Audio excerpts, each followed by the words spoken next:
All right, Wilcar Forrest, thank you so much. And for more on this, let's bring in Jai Chabria, former senior advisor to Ohio Governor John Kasich and managing director of Mercury LLC. Also with us, Jessica Tarlov, senior director of research and consumer insight at Bustle.com, a Fox News contributor and author of America in the Age of Trump. Welcome to you both. Thanks, Laura. Okay, guys. Well, the president has a lot on his plate this holiday week before the latest round of tweets, which we're going to get to in just a moment. We were focusing on the health care debate, and then President Trump brought up the idea of repealing without replacing.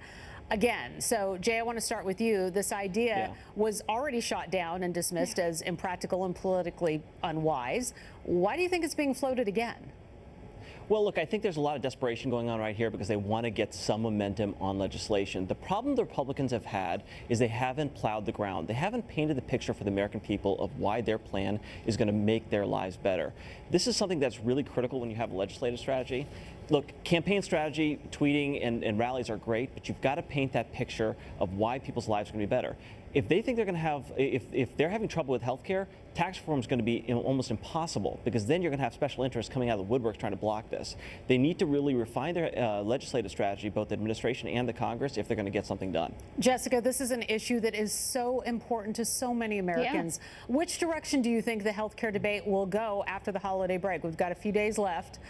Next week. Well, hopefully the Senate will actually not go on break in August. I know that there are 10 GOP senators who have already signed on to say that they should be working through the holiday, and they absolutely should. The idea of repealing Obamacare without a replacement plan is absolutely absurd. I know President Trump started this. Now Ben Sasse has even said he thought that it would be a good idea. And when you look at the polling, you see that it's not just Democrats that don't want Obamacare repealed. 53% of Trump voters are saying that they want Obamacare fixed. They are frightened to death that they are about to lose their insurance, that 15 million people are going to be kicked off Medicaid. I mean, these are programs that help Trump voters directly. And I know Jay, who worked for Governor Kasich, who's made an impassioned case for making sure that we still protect our poorest and our most vulnerable when it comes to something like health care. It's a really dangerous game that he's playing here. There are lives at stake, and I don't want to be one of those hysterical Democrats who's going to say, oh, people are going to die, but it's going to really negatively affect the quality of life of millions of Americans. But will Democrats come to the table on this? I think that they will. I've been really heartened to see that Chuck Schumer has been apparently meeting with Republicans behind closed doors, saying we do want to make a deal here. I don't think that it will be possible to change the name. I think that is something that Democrats will stick with. They want it to be called Obamacare, but I think that we should have an open and honest conversation about the possibility of purchasing insurance across state lines. I think that that would, we know that free market competition drives down prices, and Americans do need a break in their wallets when it comes to health care. And I hope Democrats will deal, because we need it, to save Americans' lives, but also for 2018 and 2020. We got to have some policy meat there. All right, Jay, I want to give you a chance to respond to that. Well, look, I kind of agree with this. And look, we have to appeal to people's better angels. We have an opioid crisis that's ravaging the nation. It's ravaging my state. And Medicaid dollars are really going to help treat those people. This is people's lives, and we can't just be cavalier about it. So the Republicans have made process the story, and that's kind of been an issue. And we should be making a vision for this country the story. Look, when I got into politics, it was in 1994. The Contract with America, we had guiding principles. It was great. We were for something. We should be for something again. That's what I encourage the President of the Congress to be for. All right. And Trump also needs to focus on his meeting with Russian President Vladimir Putin, right? His first official meeting as president. So, Jessica, what do you think needs to happen in this meeting? Do you think it's going to come up, the idea of the Russia meddling?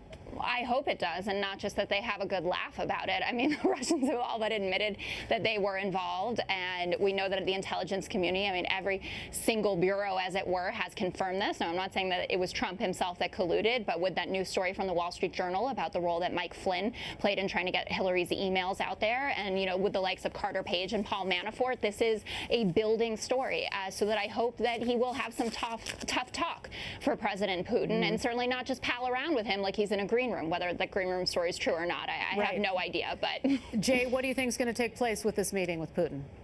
Well, look, here's the good thing for the White House is when he's overseas, he tends to tweet less or his Twitter's monitored a lot more. And that's going to be a very positive thing to help get his agenda back on track here in a little bit. And remember, the last time he went on that European trip, there was a lot of good press that came out of it, and I think largely because the Twitter was chaperoned, and I think that's a good thing for him. Right. Well, let's talk about those tweets. Today, President Trump tweeted that mock video that shows him pummeling a man with his face covered by a CNN logo outside of a wrestling ring. Obviously, it's getting a lot of play today. Jay, your former boss and former presidential candidate and governor of Ohio, John Kasich, has been very vocal about the president's tweet, saying, you know what, this isn't helpful. It doesn't help with the president and his agenda.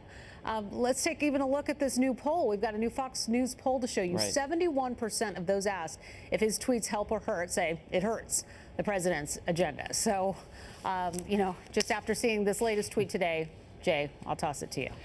Well, look at that poll. I mean, that's a very high awareness for someone's Twitter feed. That's really incredible when you look at polling.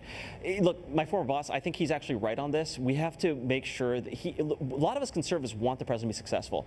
I want to see him do some good things for this country. I would like to see healthcare fixed. I'd love to see tax reform done. But this Twitter makes every senator and every congressman on the defensive, and that's all they're asked about. And Republicans are showing that they can't walk and chew gum at the same time. They may not even be able to walk at all. Right. So, look, get off Twitter. Be positive on Twitter. Be positive in rallies. Help the agenda, and that's going to help help get good things done for the country. Jessica, what went through your mind when you saw today's tweet? Well, I didn't think it was real, and then it was. And I think that millions of Americans felt that same way. And then, you know, you start to get the text rolling and saying, is that real? Did you see that thing? Right. It's completely stunning. You know, obviously there's the argument that he is inciting violence against CNN reporters and the media more generally, which is something we've talked about. I've had conservatives come back at me and say, oh, Kathy Griffin, that was decried by the left. Oh, Julius Caesar. Well, you know what Julius Caesar is actually about. It's anti-assassination. And there was an Obama assassination, Julius Caesar play as well. I feel most disappointed, though, that on this 4th of July weekend, the President of the United States of America is spending his time on Twitter doing things like this. His speech last night to the veterans, he brought up, you know, what the disastrous fake media is doing to them, when in reality, the major scandals surrounding the VA have been broken by the press because they are doing a good job. And they found out about those lines that people were dying waiting for care and started writing about it. The free press is not your enemy. And in going into this meeting with President Putin, I certainly hope that they're not going to sit around, you know, palling around about how you can shut the press down. Okay, and real quick before we go, I just want to ask you both about the strategy. A lot of people talking about the strategy of the tweets.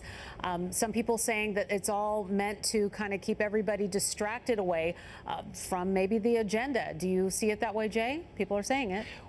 Look, I think they try to keep this war on the media going with the Mika tweets, with the CNN tweets. I mean, for some reason they think this benefits them, but I think the base keeps shrinking, and those strong supporters that are going to be with them thick and thin, you don't want to go just down to there. You have to reach across the aisle if you're going to pass legislation, because that's why you get elected, to pass legislation and make people's lives better. And that's what I'm encouraging the White House and the Congress to do. Let's go forward with an agenda, a positive agenda for this country. Jessica, what do you think? A strategy on these tweets? No, I don't think there's any strategy. I think that he just gets incredibly angry and does what he wants. I totally agree with Jay's point. In terms of his base's enthusiasm, we saw early on in the administration over 90% very supportive, and that is shrinking down into the low 80s and high 70s. And that matters come election day, whether that means that those voters are not going to show up.